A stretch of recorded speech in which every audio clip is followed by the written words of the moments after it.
बिस्मिल्लाहिर्रहमानिर्रहीम। ईरान जंग वाला मसला हल होता नज़र नहीं आ रहा। मैं पहले भी कहता रहा हूँ और अब भी कह रहा हूँ कि ये बात लंबी चलेगी। जंग भले ना हो, लेकिन ये जो फ्रोज़न पीसेस कहते हैं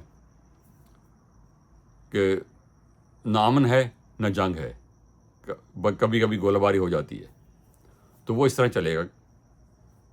क्योंकि अमेरिका की तरफ से पूरी कोशिश है कि अमन का माहिदा हो जाए। सदर ट्रंप इससे निकलना चाहते हैं। वो इसी नारे पे आए थे कि मैं जंगों में अक्सर नहीं जाऊंगा और जो जंगें जारी हैं, फॉरएवर वॉर्स जो हैं, इनसे निकलना होगा। लेकिन नेतन्याहू ने उनको कायल कर लिया कि ईरान पे हमला कर दें आप, और आप बहुत बड़े हीरो बन जाएंगे, और वो फंस गए हैं। अब नेतन्याहू उनके काबू में नहीं है। वो पूरा जोर लगा रहे हैं अपना कि उसको रोकें कि जो लेबनान में जो कुछ कर रहा है उसको रोक दे। वो नहीं रोक रहा। आपको याद होगा पिछले दिनों जब उनकी बात हुई है टेलीफोन पर, बड़ी तू मैं हुई है। सदर ट्रंप ने बड़े शदीद अल्फाज में उनको गालियां दी है, सीधी सीधी बात है उसको। और इन्होंने कहा कि, और इसके बाद सदर ने कहा कि मेरे कहने पर उन्होंने बैरूत पे की तरफ पेशकदमी रोक दी है। इसराइल की तरफ जो बयान आया तो उन्होंने कहा था हमारे जो मिलिट्री ऑपरेशन उससे हमारा कोई असर उस पर नहीं होगा। और कल उन्होंने बैरूत पे हमला कर दिया, जिसके जवाब में ईरान ने हमला कर दिया।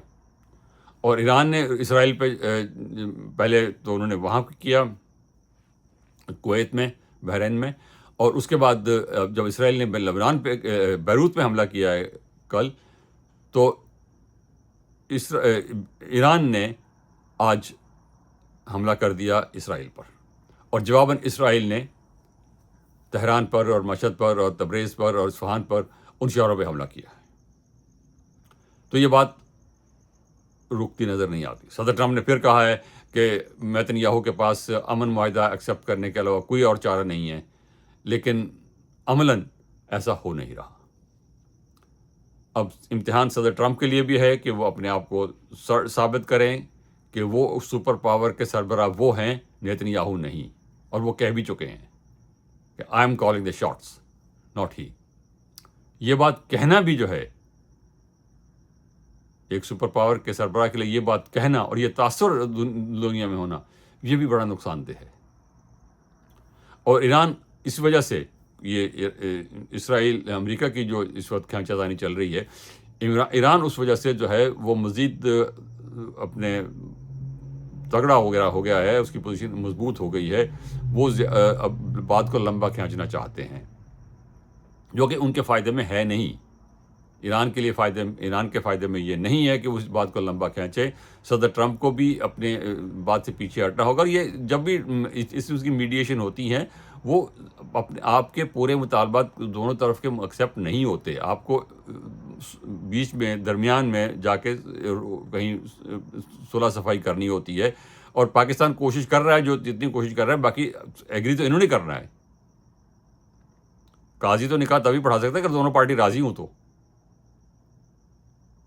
तो अगर वो राज़ी नहीं है, वो करना नहीं चाहते या डिले करना चाहते हैं, तो फिर वो मीडिएटर क्या कर सकता है। तो पाकिस्तान के लिए भी एक मुश्किल बनी हुई है, और पूरी दुनिया के लिए मुश्किल बनी हुई है। और अगर ये बात चलती रही, जैसे कि लगता है कि चलती रहेगी, तो फिर वो कसाद बाजारी का जो है पूरी दुनिया में जो है वो सिलसिला चल निकलेगा और बहुत ख़राबी होगी। फिर वही उम्मीद करते हैं कि ऐसा नहीं होगा, लेकिन जो हो रहा है वो आपके सामने है। तो इसलिए इस दुआ के साथ, इस उम्मीद के साथ कि अमन की तरफ जाएंगे और जंग ख़त्म होगी, और ईरान के जो मुतालबात हैं, जो जायज़ मुतालबात हैं, वो पूरे होंगे। उनको यूरेनियम एनरिचमेंट करने का जो हक़ हासिल है NPT के तहत, वो उनको मिल जाएगा। और उनको जो नाकाबंदी है वो ख़त्म हो जाएगी। ईरान के जो पैसे रुके हैं वो मिल जाएंगे। और अमेरिका को भी ये नाकाबंदी ख़त्म होगी तो अमेरिका के लिए भी सहूलत है, वो अपना वहाँ पे जो उनके अड्डे हैं वो महफूज रहेंगे। तो सबके लिए सही हो सकता है, लेकिन मालूम नहीं क्या होगा। تو یہاں بات ختم کرتے ہیں. سوری پر امید بات میں نہیں کر سکتا اس وقت تو، کیونکہ حالات اس قسم کے ہیں. بہت شکریہ. خدا حافظ.